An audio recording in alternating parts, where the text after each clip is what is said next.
Sucker punch somebody on a sidewalk, carjacking old lady at a red light, pull a gun on the owner of a liquor store. You think it's cool, act a fool if you like. Cuss out a cop, spit in his face, stomp on the flag and light it up. Yeah, you think it's tough? Well, try that in a small town, see how far you make it down the road. Around here we take care of our own. You cross that line, it won't take long for you to find out. I recommend you don't. Try that in a small town.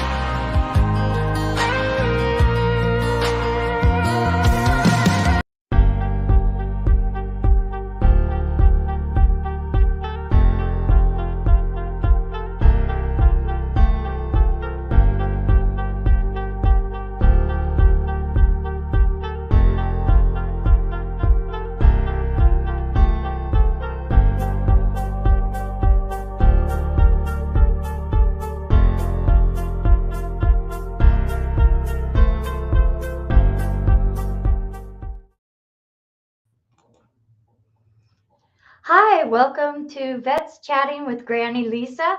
I am so excited. I have watched this guy's podcast, and he's had a couple of people that are amazing on his show. And so I got in touch with him and I said, please, please, please come and do my podcast. And he was gracious enough to come and be with me today. I am proud to invite Donald Dunn. He is a staff sergeant retired from the Army. So I'm going to bring him in and let's get to talking to him and get to know him. So hold on here. Hey, Donald, welcome. how are you doing? Oh, I'm doing great. Yourself? I'm doing fabulous. I'm so happy that you could make it in here. And I have some questions. Boy, do I have some questions. But if you would please, because I don't know how many people are aware of your show, but if you could give us a little bit of background about who you are and about two drunks. I'm going to get it all messed up. Two drunks in a, two drunks in a gun room, drinking beer. And so that is quite the title, but it sure does explain a lot. So please go ahead and start, would you? All right. Well, like you said, I retired in 2014 from the Army and got out, opened up a trucking company. And after about 6 years, started looking for regular work. So we moved to Missouri. And from there, we went to, did like every other veteran, man. We went to the VFW and tried hanging out there and didn't really like what we were seeing and didn't really get into the cliquey part of it. So, me and my buddy decided, let's do our own thing. Let's do something for veterans and create an environment where we can just hang out. And so I suggested, let's do a podcast. And he owned a gun business. And so, a lot of times after work, I would go over there and help work on some guns and help build them and so forth. And a lot of times we were drinking beer or whatever and just enjoying ourselves. And so we decided to call it Two Drunk Dudes in a Gun Room. And we just literally filmed it in his gun room. So, some people found the humor in it. Some people didn't, but that's all right. So, so we just started out by bringing on a few of our friends and fellow colleagues and everything else. And we were really trying to integrate military life with our civilian counterparts that we're working with and, just kind of let them see how wacky and crazy soldiers really are. And we were just bringing people on talking stories. And before you knew it, we started bringing on 501Cs and it just started growing from there. And that was towards the end of season 1. Season 2, I decided I wanted to do more interview based and bring more people on. And right. My buddy decided that it was just getting to be too much for him, and for personal reasons, he dropped off. But I kept the name because if he ever comes back, I'd like to just continue on where we left off, and that's why I've never changed the name. It's still two drunk dudes. But now we are, man, we have grown so much that now somehow I ended up getting some artists on, and man, now we're turning into a radio station and everything else. So I know it's really exciting. I caught you when Sean was on with who was you, that? and Sean, Oh, okay. Yep. and yeah, and he's been on my show a couple of times, and he Awesome is guy. doing some. Oh my gosh, he has come a long ways, and and I just love his contacts.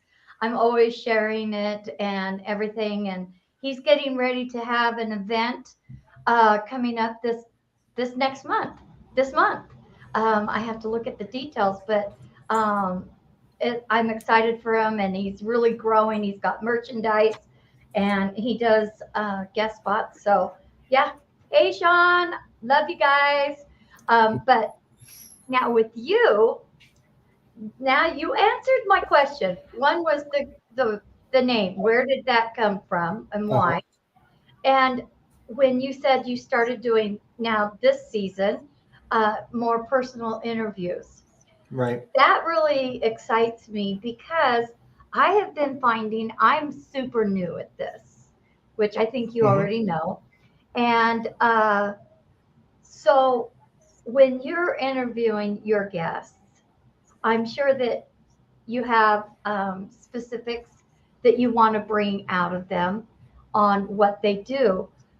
So I'm going to try to do the same thing. Okay. I'm going to try to bring that out of you. What is your favorite thing to talk about with your guests that you find really inspiring? Um, to be honest, I've been really fascinated with how many people came into the military after 9/11. So when they volunteered, we were already at war, Mhm. and listening to their stories, it's so different from mine because I came in '94, retired in 2014, and Okay. so I had half of a career with no combat and everything was chill. It was a 9 to 5 job. And so to listen to Right. their stories to where they don't know anything about that kind of a lifestyle from the time they came in the military to the time they retired. I mean, we've got veterans that have literally started their career during war and are retiring and collecting retirement checks during the same war. And a lot of people lose Right. track of that it's a 20-year war, and you got guys that spent their whole career fighting. And I don't care who you are, nobody came in the military thinking that was ever going to happen, you know. No, I mean, and So that's the thing is that it's been so long. yeah, so that's one thing I love listening to their stories about how they came about, how they came in, and what kept them in.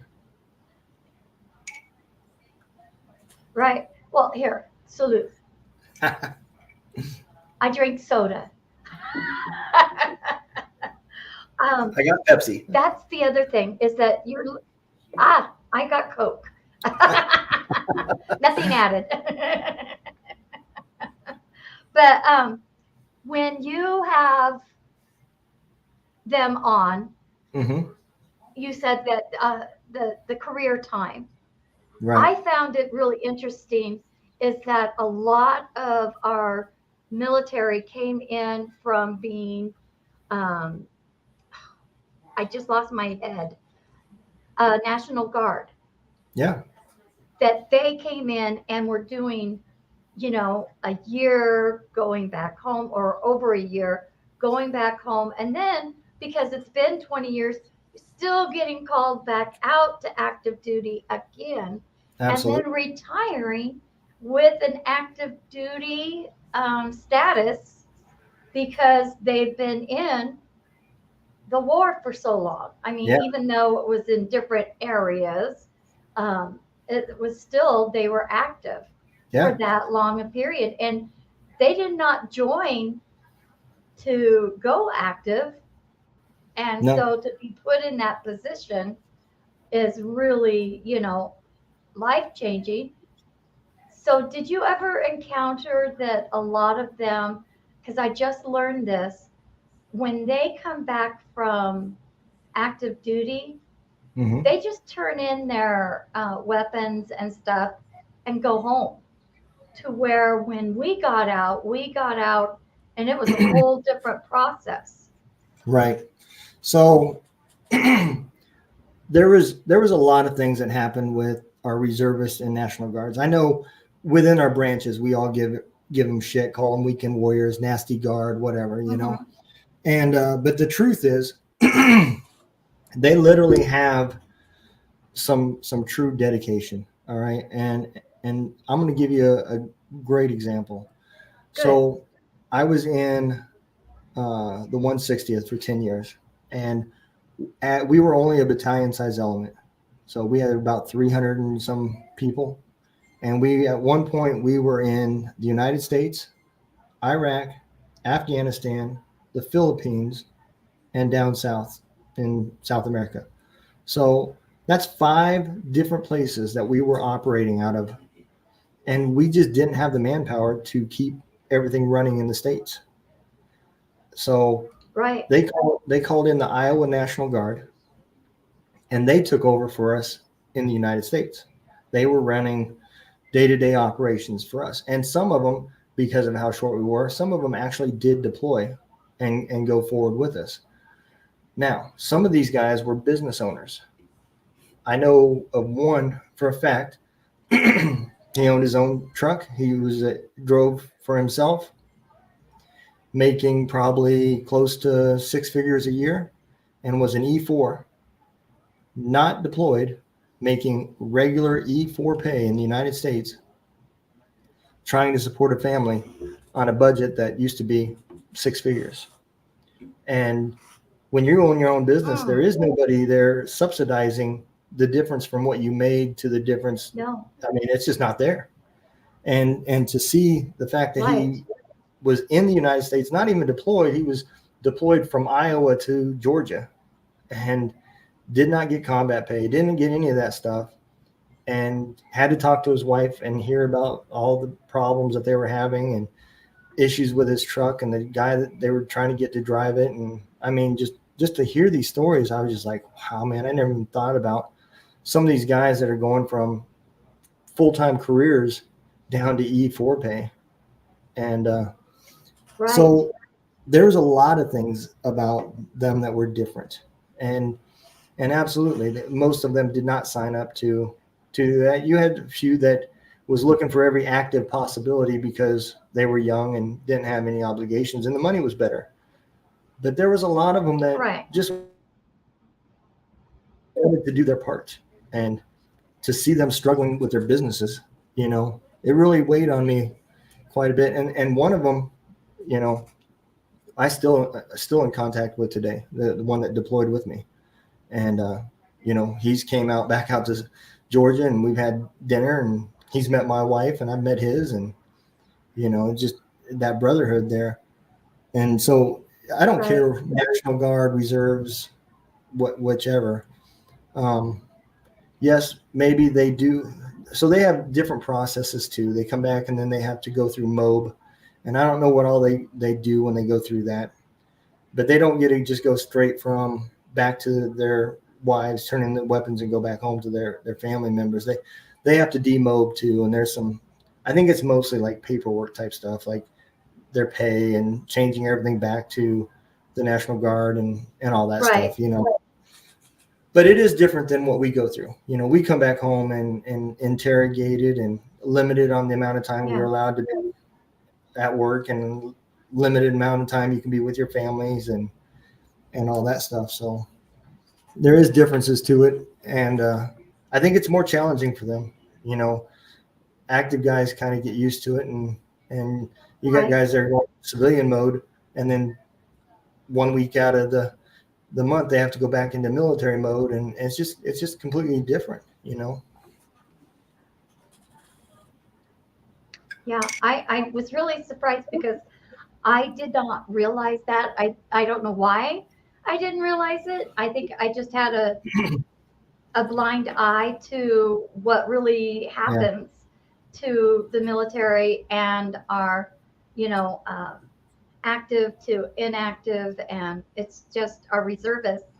And it was brought to my attention that a lot of our soldiers, because again, they're thrown in, and PTSD and all of that, and they don't have the same benefits that right. we did coming out Yeah, to have the medical and all of that. So um, there is a high rate of veteran suicide with our reservists. And yeah, I was like, whoa, I did not even think about when you think about, well, it's changed to 44 plus. Um, hmm I didn't even think about the other side of, are they even counting that part into the suicide? From what I was understanding, that wasn't. probably it So, probably. because they only count two types of the suicide, and that's hanging and self-infliction, which you and I both know there's more ways that veterans um, kill themselves. Oh, But absolutely. uh, what is it that you personally did in the military? If you can So share that. yeah, I was a diesel mechanic. I came in as a heavy wheel mechanic and worked on fuelers, and then was in combat arms my whole career. I went to Korea for my first duty station, and then I went to a Patriot unit. Then I went to a mechanized infantry, and then I went to special operations for 10 years, and then back to the infantry where I retired out of. So I worked on just about everything that is out there. When I was with the 160th, it was mostly um, refuelers for the aircraft because they're aviation unit. So I worked on that type of stuff, and I did everything that the units did. So Right. Whatever required, because you had to be multitasking. And like you said, when you get transferred to this unit, you just pick up their skills and apply it to your own. yeah, Did you have to repair a lot of the vehicles that had the IUDs? oh Is yeah, that what they're called? absolutely. I mean, Did we were part of that. There was a time in the early stages of the war that we were literally going through junk piles and everything that we could find. We were welding, bolting, and screwing onto the outsides of the vehicles because you get a lot of people forget when the war first kicked off, we didn't have any up armored vehicles. We had what was called ballistic, which would stop maybe a 9 millimeter round, and that's about it. You know, Wow. so we were going through the junkyards and cutting doors off of vehicles and welding them to the sides of the Humvees. I mean, it literally looked like Mad Max for a long time. Taking sandbags and lining the floors with them, and telling yourself, "Oh yeah, this will work. Ain't nothing going through this." But when we started getting the up armored vehicles, I remember taking some of those doors off and shooting them, and yeah, their rounds went through them. Oh So my gosh. yeah, I think that that's probably, wasn't that where most of our injuries came in from? Is from the soldiers from IUDs and everything like that. I think so. Most of the fobs and stuff, um, the rocket attacks and the mortar attacks were so sporadic that there was no rhythm or rhyme to it, and so there was times that we took casualties from it, but that wasn't the majority. You know, Hmm. um, I honestly I think a lot of people don't know this either. Combat support MOSs are actually the leading MOSs to KIAs.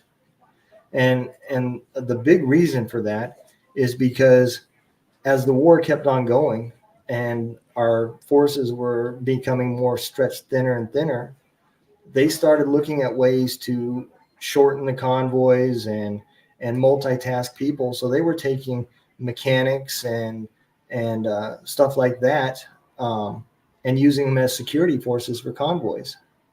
Well, that didn't. I mean, it briefed well, because now you got a mechanic that can fix a truck, or he can be security for you while you're going down the road. But the truth of it is in the rear, you spend all the way up to about 2 months before you deploy, 4 months at the most, fixing the equipment to deploy. And then you get a quick 4 months or 2 months worth of training to become infantry. And there was a lot of mistakes made, So I think that plays a big part of why, the leading jobs were combat support MOSs. We just didn't have the training that Right. they did. That's got to be a lot of pressure. When you had to do a lot of these repairs, did you feel like a lot of frustration because you were responsible for trying to make these vehicles, one, run efficiently and protect your brothers and sisters as they did their jobs?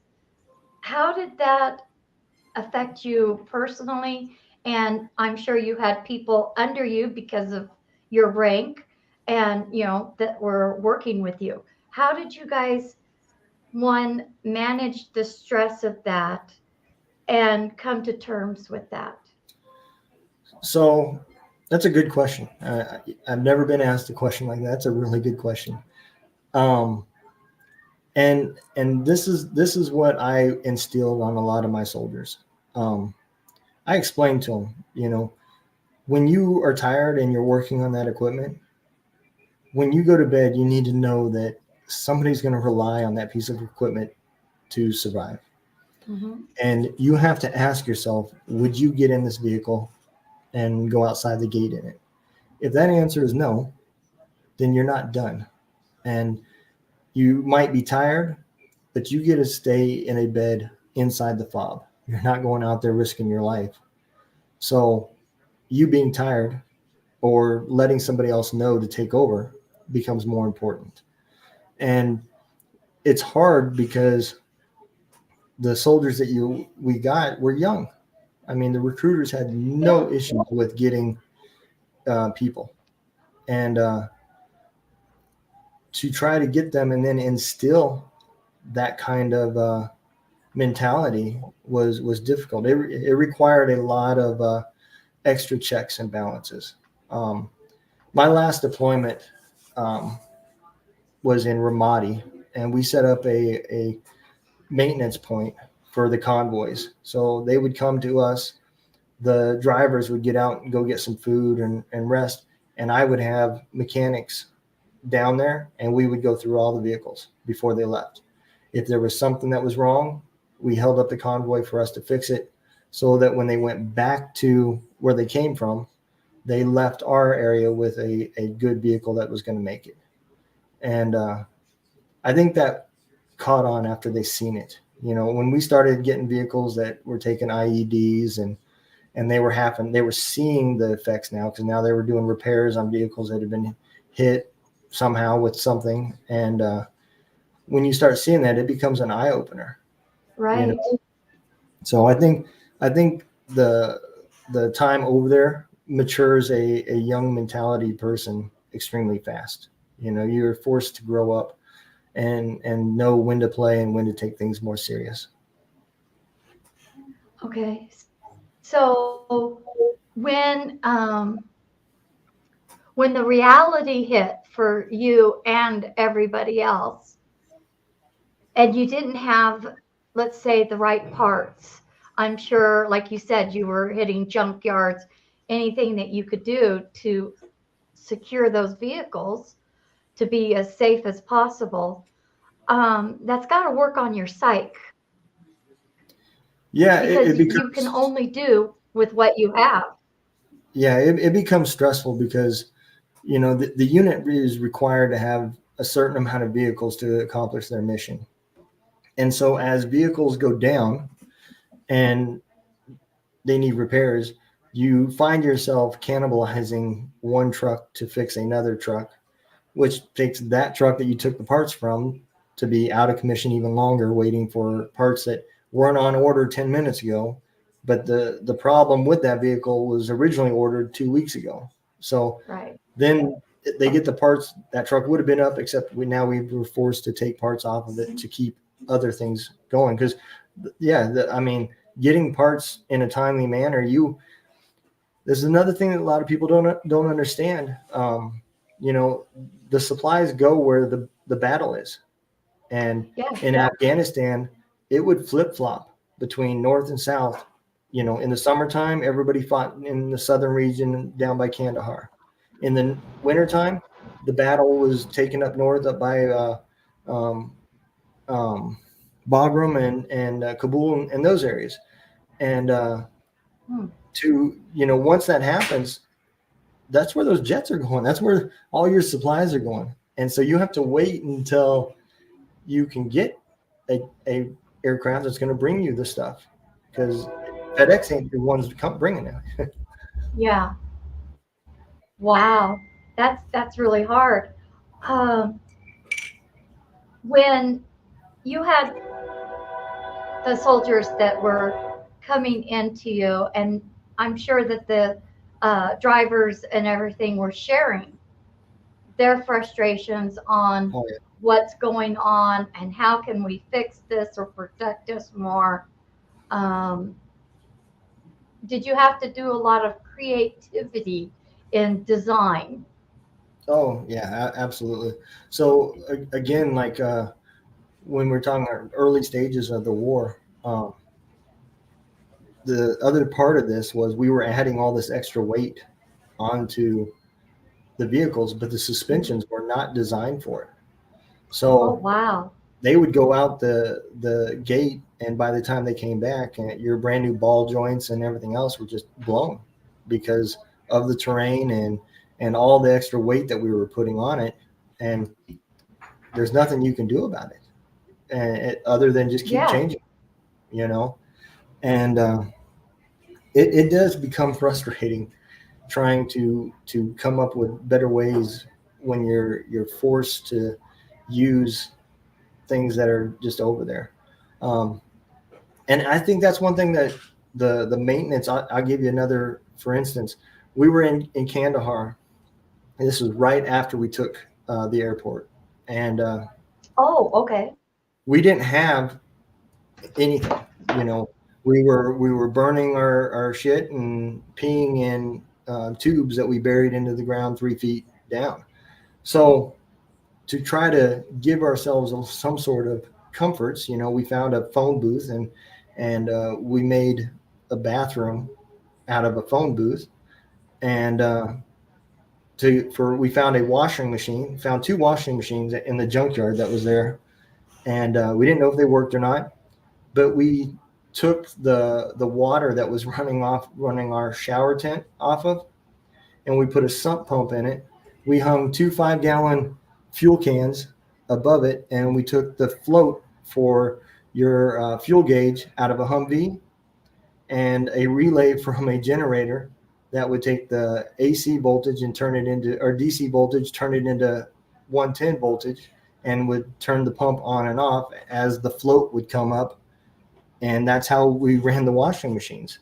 The water would gravity feed down in, the float would go down, it would kick on the pump, and whoop, refill it back up. And that type of ingenuity is what it takes to Oh I my don't know, give gosh. yourself a little bit of comfort and some cleanliness, because up to that point we were using washboards to clean our clothes. Yeah. That's amazing. So you, oh, so I guess I'm trying to, the show MASH, Mm-hmm. the TV series MASH. Yep. It's not Hawkeye, but who was the guy, the little guy that did The Office? You would tell him this is what you needed, and he would. Yeah, that was. Oh no, Klinger, the one that dressed Klinger with a was the one dress that on. yeah. But the Yeah. little guy that was in the office that Radar. I can't think of, he did supply. Radar. Radar, that's it. Yep. He was always, yes. So you were being basically radar, calling Yeah. people, doing this, that, I've got this, I'll trade you for that. And We then making your own stuff to be able, we built our own motor you pool, were going to, and there was some Navy SEALs that needed. I can't remember what we traded. We had something they needed, and they had somebody that could wire buildings. So they went and got that guy. He came over and put lights and wired everything up, put a fuse box and everything in our office that we built. And they took what it is. I can't remember what it was we traded with them, but whatever it was, we gave to them, you know. So that's how the bartering system was more important than cash. Nobody cared about money. It was, what are you eating and what do you got? yeah. Oh, wow. That's pretty interesting because I know I saw some people posting things about um, they would have their interpreters that were able to get certain things for Yep. them and Yep. how important they were as far as working with the military. And Yeah. I did not understand why so many of our soldiers were upset when they left Afghanistan and they had to leave their interpreters that were told they were going to be able to leave and their families with them and that were Yeah. left behind. Yeah, it's I'm actually listening to a podcast right now by Sean Ryan that talks about all the way up to the day of the bombing that went off with the 13 soldiers, and there were so many things that happened behind the scenes with that I even didn't know, and Yeah, it was not covered in the press. And to listen to that guy's story, I just keep shaking my head because, man, it was horrible. And just like you said, that he literally talks about some people that were some military guys who were in the United States calling and trying to get a hold of Marines to say, hey, our interpreter is we're in contact with him. He's trying to get to there. This is what he looks like, and can you help him get in and get out and get his family out of there? right, You know, and it was overwhelming, and there was a lot of soldiers that were putting their lives on hand, and there was nonprofits that was behind the scenes. A lot of people never heard of Operation Pineapple.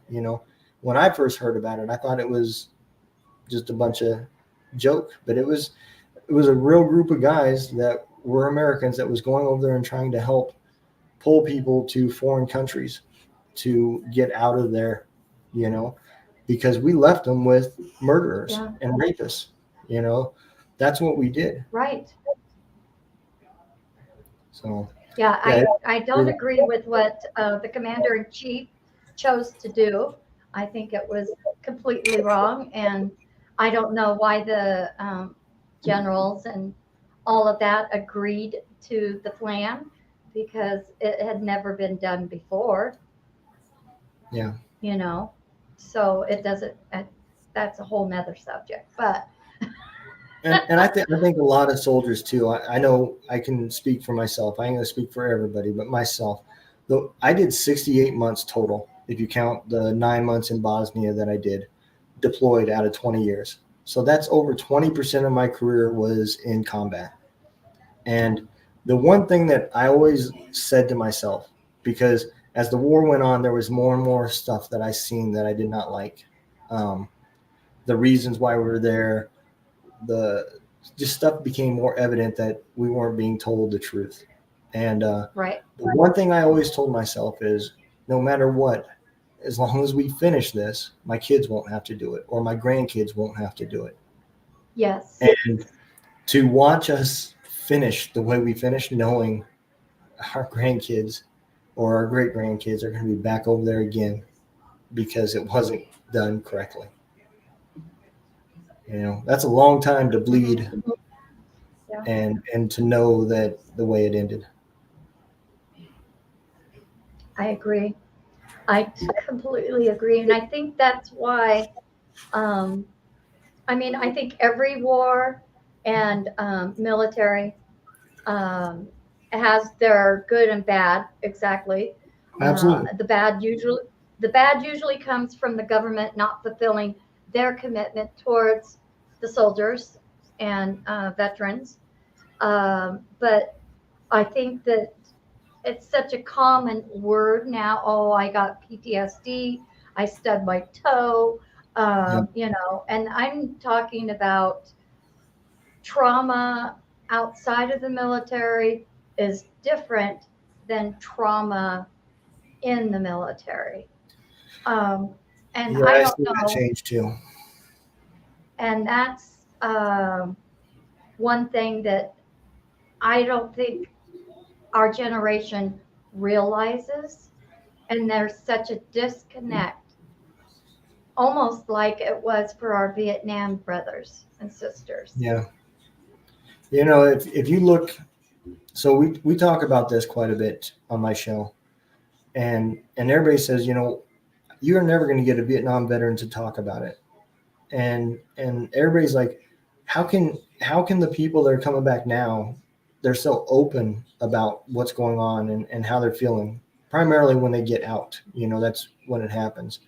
And um, I think that answer is easy.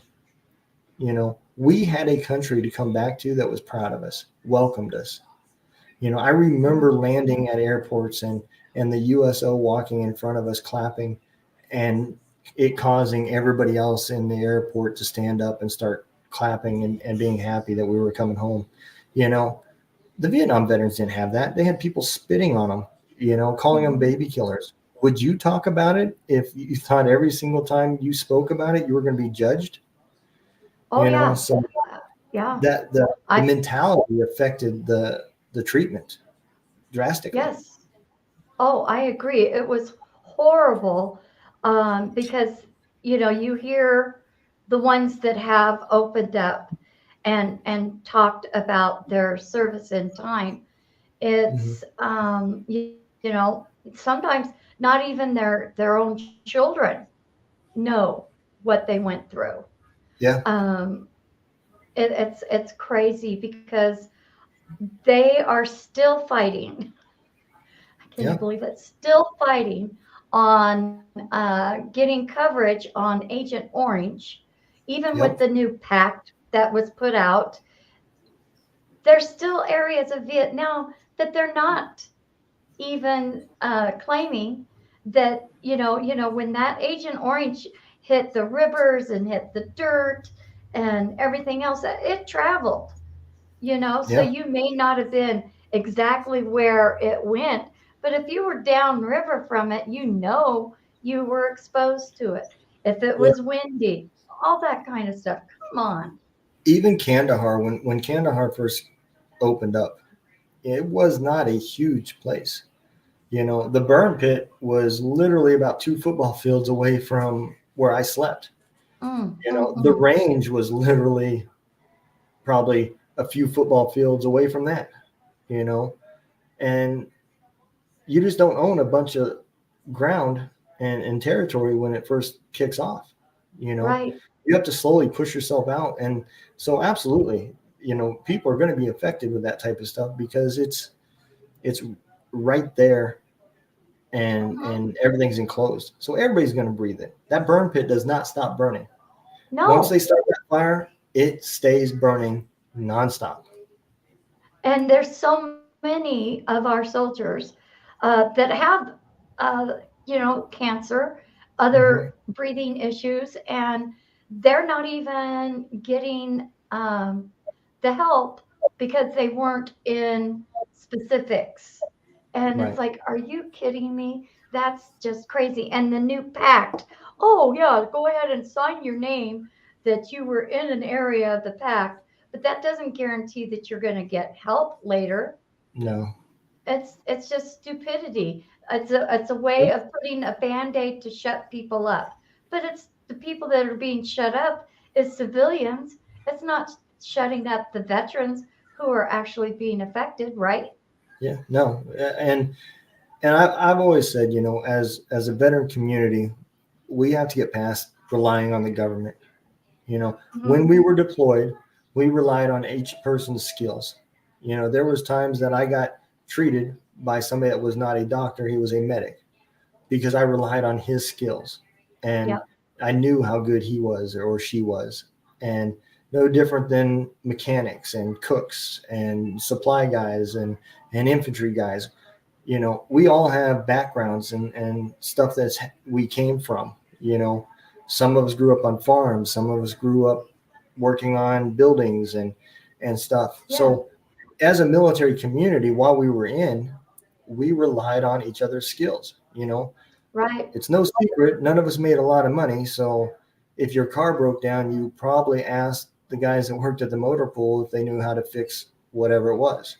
No different Yes. than if you had pay issues, you helped fix the guy that worked at finance's car. In return, he helped push your paperwork through and get things fixed.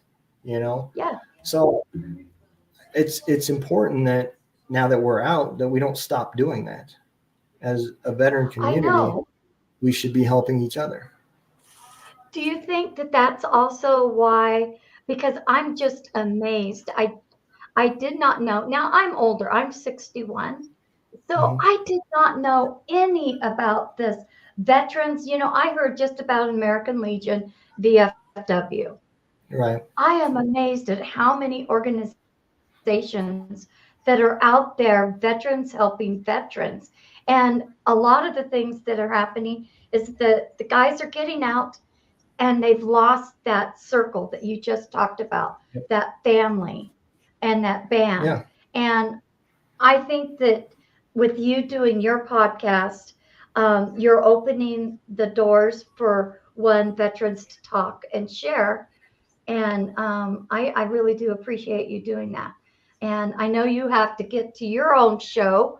So I know Yeah. that you said we needed to close up. It's 42 minutes already. So um, I want to ask you a question because I always ask this question on everybody.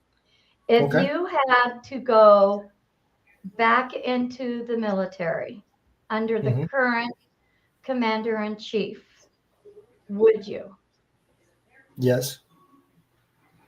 Okay. And the reason why is because I never went in the military for a president or a government. I went in the military because I love my country and I love our freedoms.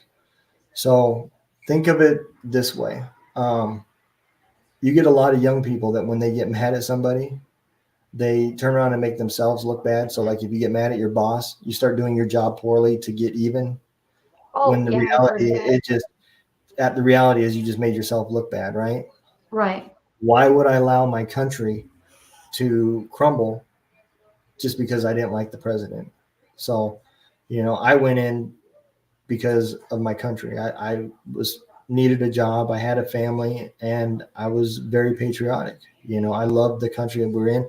My whole family had gone in the military, and so yeah, I would definitely go back. He's temporary. Yeah, I get it. I appreciate you answering that because I think it's important that people hear both sides. I've heard a lot of no because of uh, the reasonings of leadership Yeah, was not it's bad. there. But I like your reason too.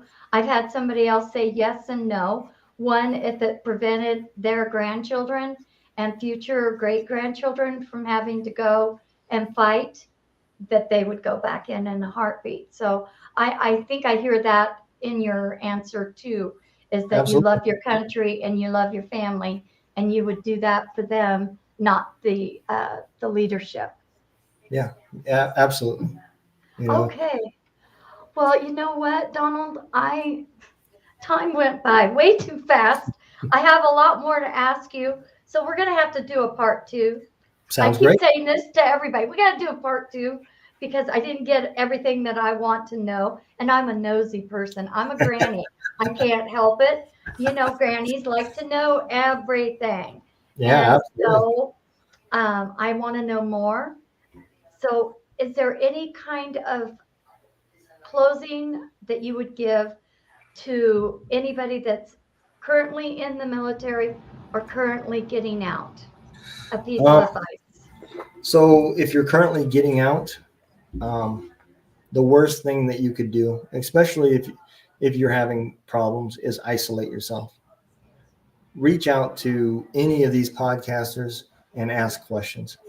If you go to the VA and you get a bad experience, don't stop there. Mm-mm. There is an organization that will help you and that will work with you and your needs.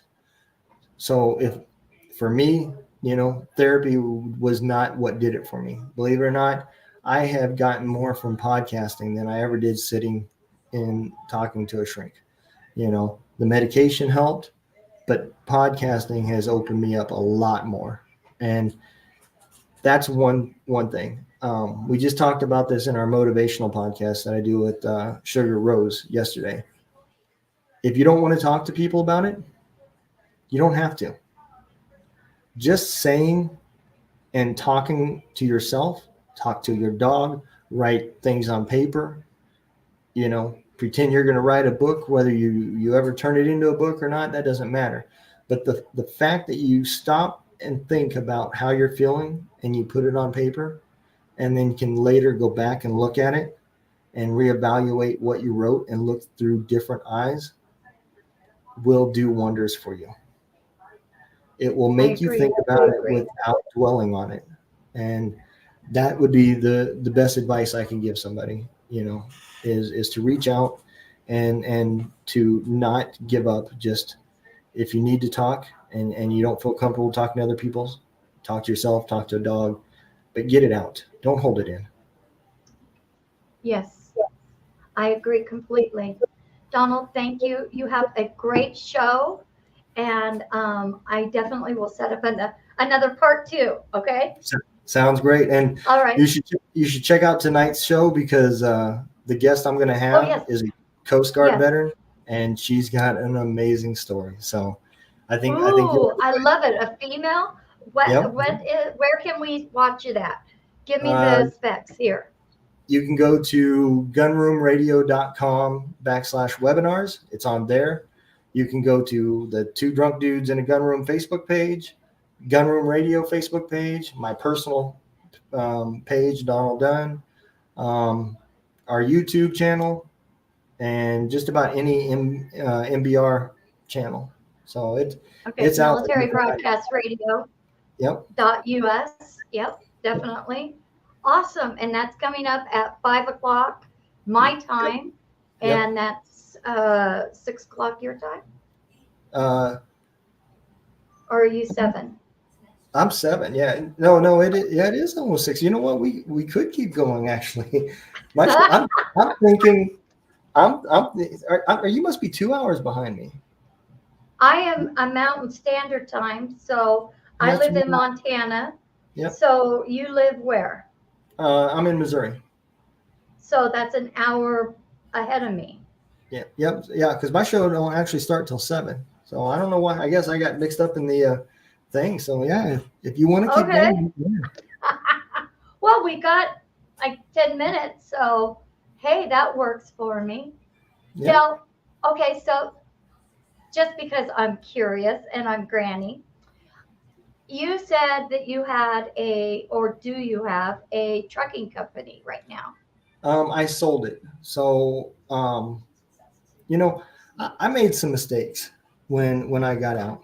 No, you're not perfect. No, absolutely not. Oh my gosh, I'm so surprised. So when I got out, I was not the right guy. I was not in my right mind, and I couldn't find work. And so I created a job for myself, and I bought a truck and started a trucking company. And I did well. I don't have any complaints on that aspect of it. But when you're dealing with demons and issues, putting yourself in a truck driving 11 hours a day for 6 weeks at a time, in a By truck yourself. by yourself with nothing to do but to think is not the Mm-hmm. right place to put yourself. I And agree. it just helped me go deeper and deeper until finally there was a breaking point. And that's when I finally got some help. And then I continued to drive while I was getting help. And then my mom's health kind of turned. And there for a good part of my last year that I was in the trucking game, I was taking loads from Georgia to around the Iowa area.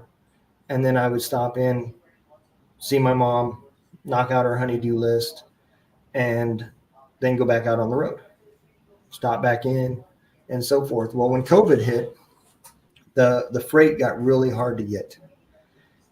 The rates got really low, and my mom still needed attention, and I couldn't afford to keep running the truck with my overhead at the rate that things was going. Right. So that's when I started looking for a job, and I was going to move my mom to Georgia. So my wife and family still lives in Georgia. I relocated myself because taking my mom to Georgia, she was going to lose so much health care benefits through her insurance that Oh my I couldn't gosh. afford to cover. So the next best option was to relocate myself and move back here. Not to mention, I couldn't find work in Georgia that paid the bills. And so I picked a great place to retire, just a horrible place to find a job. And so I found a great job here in Missouri. Um, and man, it's been wonders, because it's helped me. If I hadn't moved back here, I probably would have never started. Oh, we got a So little bit of a it's opened up a problem. lot There of we go. doors. Okay. I would have never started that podcast had I never moved back to Missouri, because I wouldn't have been with my buddy. The events just would not have led me to this path that I am now. So it's not a bad thing. It's Right. challenging to, you know, have your wife 900 miles from you, but um, it's also brought some good stuff too. Right. And, you got, I'm sure your wife and both of you have great communication because being on the road, that's Yep. what you do. My husband was a truck driver. Okay. And Yep. so I know. And so that's when you said that, I was like, okay. I know the whole family cycle. It's almost, Yep. you guys are like doctors. You just Yeah. don't get the same pay. Yeah. Absolutely. You are absolutely right. And me and my wife been together since seventh grade, so it's not Oh, like we, wow. you know, we. I started dating in the summer of seventh grade. May 30th, 1990 is when we started dating. Got married Oh, in July of '94, right out of high school, and I went to basic training in October of '94. So she's just as much in the military as I was, because she was with me for the I full always 20 say years. that. I always say that the anybody that's married to a soldier is just as much as a soldier has their spouses because they are dealing with the outside of it, of taking care of the family, taking care of the soldier, all the finances, especially if they're out in a different country. I mean, they're dealing with just as much crap as the soldier is, and Absolutely. communication is key. And so anytime I hear of a husband and wife that have made it to retirement, still married and going strong. Like you said, it's challenging, It but is. you guys are seeing the benefits of it and the long run. Yeah. And so that's awesome. Congratulations. Woohoo to your soldier wife because she's got to be one tough cookie, Oh, she really, is. Yeah. you Yeah. know, because she had to probably make a lot of decisions and do a lot of things without you being there. And so I can just imagine that she can stand on her own and take on a challenge. Oh, absolutely. So Yeah. And 10 yeah. years of that service, I couldn't even talk about where I was at or when I was coming home. They didn't tell the families until we left um, Germany. They got a 2 hour notice that we were landing.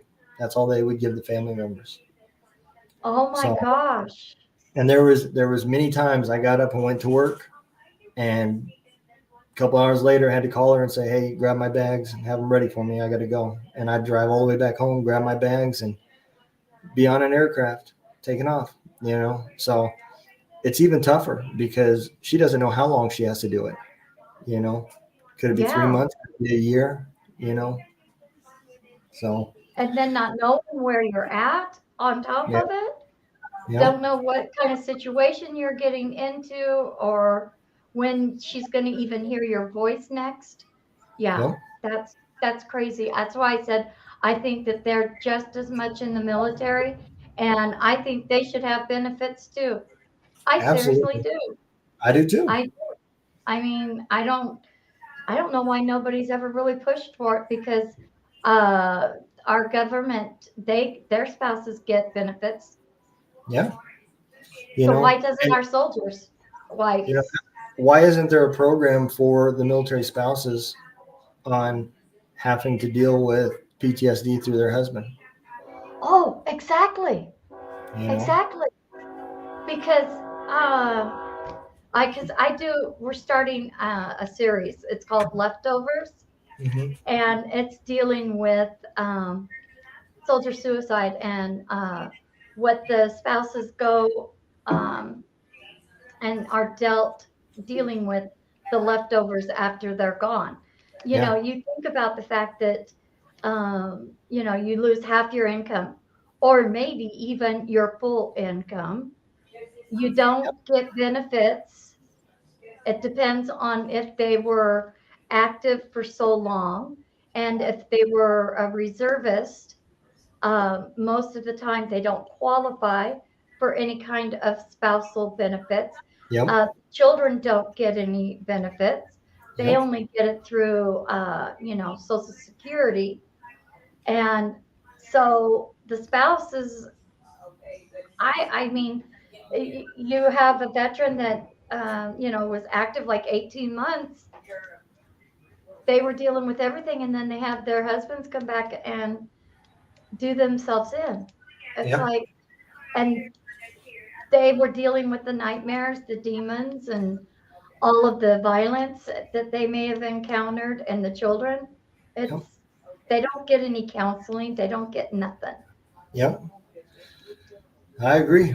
I agree. So it's sad. But I think a lot of our veterans acknowledge that, like you do, and so I think they have a lot of programs that they're starting for with their nonprofits for spouses and Yeah, signs to look for in your husband or wife. It could yep, go either way, and what they can do to help, even if it's outside of VA, you can yep. get help. So not to give up. That's I the agree. I well. agree. We have 2 minutes. I would like for you to again plug your show All right. and again give the websites slower because I don't know how many people that are like me don't have a pen and a great memory to write it down.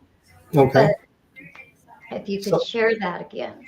so the podcast is called Two Drunk Dudes in a Gun Room. You can find it on Spotify, and that's the easiest way to get to the podcast. You can download our app, Two Drunk Dudes in a Gun Room. It's on Apple or Google. That'll get you access to the Gun Room radio station, which is all veterans music. There's everybody, all the artists on there were military veterans, and it's for the veterans that are Wow. trying to start a music career. So we're giving them a platform to where it's just for them. There's no competition. And you can go to gunroomradio.com and find everything from there. Awesome. And also you'll be doing your podcast show on military broadcast radio.us. And that's MBR. And Yep. so, congratulations. I wish you the Thank you. most success, and we'll set up a part 2 and Sounds do some great. more in depth. I appreciate your time. Have a great All right. night. You too. Thank you. Thank you so much. Bye bye. Bye bye. Alrighty, everybody. It's a little bit over, but I appreciate you coming and listening and being a part of Vets Chatting with Granny Lisa. And I appreciate Donald Dunn for coming in and talking about his experiences and time in the military and what he's doing with his organization and helping other veterans become an active part of civilian life and giving them a place. I did not know about his music. I thought when he said radio, it was just radio, but that's exciting. So if you have music, definitely get in touch with him and see about having him put your stuff on the radio station. So have a great night. Remember, you're not alone. Don't give up. Granny's here. I love you. I wish I could give you a big, big granny hug. So please don't commit suicide. Don't kill yourself. Don't hurt others. If you need help, call 988 or plug into Google and type in veteran organizations or veteran podcasts. You can find somebody, and there's somebody that can help you immediately. There is no reason to commit suicide. You are not in so deep that you cannot climb out. You have been through stuff. Don't give up. You made it through this far. So have a great night. Love you. And thanks again for joining me. Bye bye.